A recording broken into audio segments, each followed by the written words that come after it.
अस्सलाम वालेकुम नाज़रीन, मेरा टीवी न्यूज़ में आओ है सायरा सुमरा इन बुलेटिन में मूंसां गॾु साथ ॾींदो मुबशर सोलंकी। सब खां पहिरीं हिकु नज़र हेडलाइन ते। पाकिस्तान ऐं काज़ाख्स्तान में ॿ तरफ़ो वापार $1 अरब ताईं पहुचाइण जो अज़म। ॿिन्ही मुल्कनि विच में स्ट्रेटेजिक पार्टनरशिप समेत 37 मुख़्तलिफ़ मुआहिदनि जी मुफ़ाहतमी याददाश्तनामनि ते सयूं। ॿिन्ही मुल्कनि पारां इलाइक़ाई कारोबार वधण लाइ ट्रांसपोर्ट कॉरिडोर ठाहिण ते इत्तफ़ाक़। वज़ीर आज़म पारां काज़िक सदर के निशान पाकिस्तान ॾियण जो ऐलान। वज़ीर आज़म शहबाज शरीफ़ चयो आहे त काज़ाख्स्तान जी कंहिं सदर 30 सालनि खां पोइ पाकिस्तान जो दौरो कयो आहे। ॿिन्ही मुल्कनि विच में लाॻापनि खे नई बुलंदियुनि ताईं पहुचाइण जी ज़रूरत आहे। ॿिन्ही मुल्क विच में मुआहिदनि सां ताउन में इज़ाफ़ो ऐं माशी बहितरी ईंदी। वज़ीर आज़म हाउस पहुचण ते काज़ाख्स्तान जे सदर जो मारत तोकायूफ खे गार्ड ऑफ ऑनर पेश। अफगानिस्तान में छडियल अमरीकी हथियार पाकिस्तान में दहशतगर्दी लाइ इस्तेमाल थी रहिया आहिनि। अमरीकी ख़बरू इदारे CNN मुताबिक़ TTP ऐं BLA जा दहशतगर्द अमरीकी राइफलूं, मशीन गन ऐं स्नाइपर हथियार इस्तेमाल करे रहिया आहिनि। CNN जे रिपोर्ट में ॼाणायो वियो आहे त अमरीकी हथियार दहशतगर्दी ख़िलाफ़ कार्रवाइनि में हिकु वॾी रुकावट बणिजी चुका आहिनि। अमरीकी हथियारनि जी दस्तियाबी सबबि दहशतगर्दनि जे हमलनि जी नोयत ऐं शिदत में निमाया इज़ाफ़ो थियो आहे।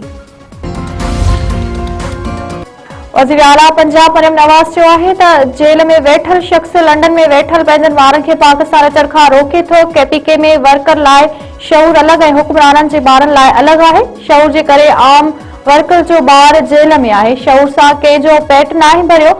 शऊर ते चढ़ी केरु स्कूल नाहे वेंदो। राजनपुर में तकरीब खे ख़िताब कंदे मरियम नवाज़ वधीक चयो आहे त KPK जो अवाम अमन ऐं हक़ चाहे थो। जाली हुकूमत अवाम जा हक़ फबाए छॾिया आहिनि। PTI सरकार सूबे जा वसीला वफ़ाक़ मथां चढ़ाई लाइ इस्तेमाल कंदी आहे। कराची में सिंध असेंबली जी मेज़बानी हेठ आलमी पार्लियामानी कॉन्फ्रेंस मुल्की ऐं गैर मुल्की वफ़द शरीक कॉन्फ्रेंस खे ख़िताब कंदे स्पीकर रियाज़ सादिक चयो आहे त अॼु पार्लियामानी सिफ़ारतकारी अहमियत अख्तियार करे वई आहे। समूरियूं सियासी पार्टियूं पाकिस्तान जे इस्तिकाम लाइ कम करे रहियूं आहिनि। सीनियर सूबाई वज़ीर शजील मेमन चयो आहे त पार्लियामेंट सिफ़ारतकारी खे हिन वक़्तु मुख़्तलिफ़ चैलेंजिस दरपेश आहिनि। मज़बूत पार्लियामेंट मज़बूत जमहूरियत जी अक्कास आहे। आलमी बैंक सदर अजय बंगा वफ़द समेत लाड़काणे पहुतो। वॾे वज़ीर मुराद अली शाह पारां मुहन जो दड़ो एयरपोर्ट ते वर्ल्ड बैंक सदर जी आजिया अजय बंगा वॾे वज़ीर सां गॾु अॾोखरी तालुके जे मुख़्तलिफ़ कोठनि जो दौरो कयो। आलमी बैंक जे ताउन सां तइमीर थियल घरनि ऐं मुतासिरनि जी बहाली जो जाइज़ो। वॾे वज़ीर मुराद अली शाह चयो आहे त 20 लख घरनि जी तइमीर आलमी बैंक जे ताउन खां सवाइ मुमकिन न हुई। आलमी बैंक घरनि जी तइमीर लाइ $2 अरब ॾेई चुकी आहे। हिकु घर जी तइमीर ते $3 लख ख़र्च आयो। सिंध जे मुख़्तलिफ़ इलाइक़नि में औरत समेत 3 ॼणा क़तल। ओॾे लाल वेल जो जवाबदार पंहिंजी घरवारी खे गोली हणी क़तल करे छॾियो। ॻोठ कबूल दर्स में औरत ज़ुलेखा दर्स संगावती तकरार तां क़तल। कराची जे इंडस्ट्रियल एरिया वारे इलाइक़े में हथियारबंदनि जी फायरिंग में बांडी वासी रक्षा ड्राइवर एजाज़ मनी मारिजी वियो, जेको बाद में पीरसन मुबैना तौर क़तल।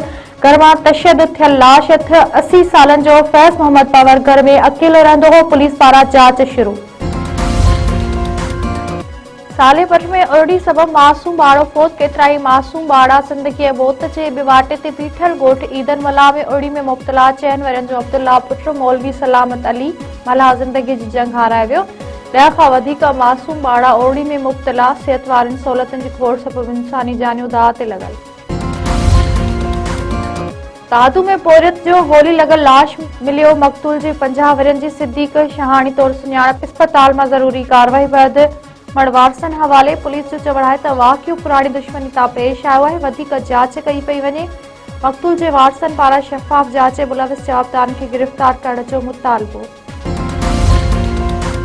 दादू में नादिर जमाली जे वारसनि समेत 62 ॼणनि मथां दहशतगर्दी ऐं ड्यूटी अटका जो केस दाख़िल। गुज़िरियल ॾींहुं पुलिस अमलदारनि जी अदालत में पेशी दौरान वारसनि ऐं शहरियुनि एहतजाज कयो हो। FIR में नादिर जमाली जो सौट खादिम जमाली, मुबीन जमाली ऐं ॿिया शामिल। पुलिस शरथईम यासिर शोरो ऐं फराज जमाली समेत 12 साफ़िन खे बि केस में नामज़द करे छॾियो। केस जे मतन में ॼाणायो आहे त जवाबदारनि अदालती अहाते में पुलिस ऑफिसरनि जी रस्ता रोक कई ऐं गुथा लफ़्ज़ ॻाल्हाया। मीरपुर बटेरे में पीरसन पीनो फ़कीर औरत थधि विगी फौत। खटी पाड़े में गिटीअ मां औरत जो लाश मिलियो। ॻोठ दोदो मला वासन लाली मला तौर सुञाणप। 85 वरनि जी बुढड़ी औरत शहर में पिनी पेट गुज़र कंदी हुई। डॉक्टरनि मूजिबि औरत जो मौत थधि सबब दिल जो दौरो पवण करे थियो आहे।